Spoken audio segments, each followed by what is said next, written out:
Hey guys, welcome to my video on combined immune disorders. I'm going to start out by reminding you to please subscribe and click the bell icon for instant notifications of my future uploads. So when I talk about combined disorders, I mean those immune deficiencies involving dysfunction and or depletion and or absence of B and T cells.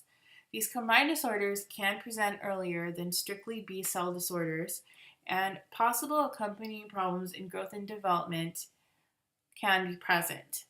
Diagnostic confirmation of a combined disorder is done by looking at the lymphocyte total and differential count, flow cytometry, and if necessary, molecular genetic testing. Bone marrow transplant, stem cell therapy, and gene therapy are treatment modalities for combined disorders, and the goal would be to reconstitute immune structure and function. Hyper-IgM syndrome. So in hyper-IgM syndrome, X-linked recessive defect in the CD40L receptor of helper T cells is the most common and severe form. Normally, helper T cells cause B cells to switch classes from cells expressing IgM to those expressing other classes of Ig in response to infection. In hyper-IgM syndrome, there is no switching to those antibodies that are what I refer to as aged. So IgA, IgG, IgE. And so therefore there is a sharp decrease in all three and a relatively sharp increase in IgM. The presentation is encapsulated cytopulmonary bacterial infections, and PCP pneumonia is a common infection causing pneumonia or pneumonitis in the very young. Severe combined immunodeficiency, I remember, by poor signaling can interfere with development. So X-linked SCID is the most common and most severe form of SCID, and in that T cells and natural killer cells are X'd out. There are no T cells, no natural killer cells, and B cells are variable.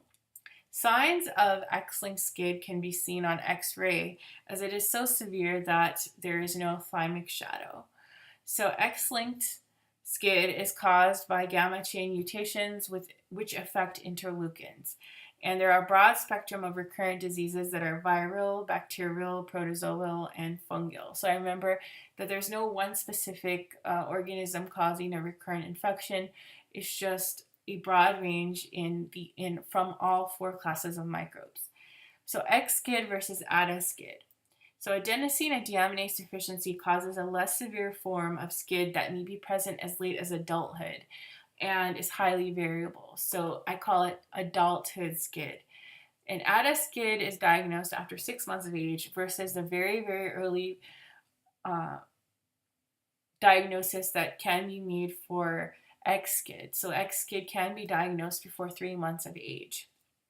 Adenosine deaminase therapy may be used in adenosine deaminase deficiency SCID in cases where an HLA-matched donor cannot be found for bone marrow transplant. Wiskott-Aldrich syndrome, I remember, by entrees and appetizers in excess but less platelets. So in Wiskott-Aldrich syndromes, there is an increase in IgE and IgA. There are infections that are recurrent. There's eczema, and there is thrombocytopenia or less platelets. IgM is always decreased and IgG levels are variable. It is X-linked and due to a defect on the WAS gene, and it's a part of a constellation of 3 WAS defect diseases, the other 2 being X-linked thrombocytopenia and congenital neutropenia.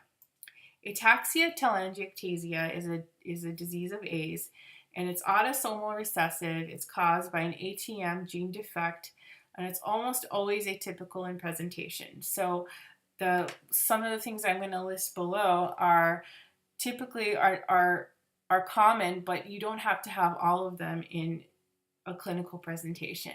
So IgA deficiency manifesting in chronic cytopulmonary infections or inflammation of the airways. Ataxia, atrophy of the cerebellum, abnormal control of eye movement, abnormal proliferation of vessels in eyes, and sun-exposed areas of face. So you reached the end of my video. Please subscribe today for instant updates of future uploads and more videos coming soon. Thanks for watching.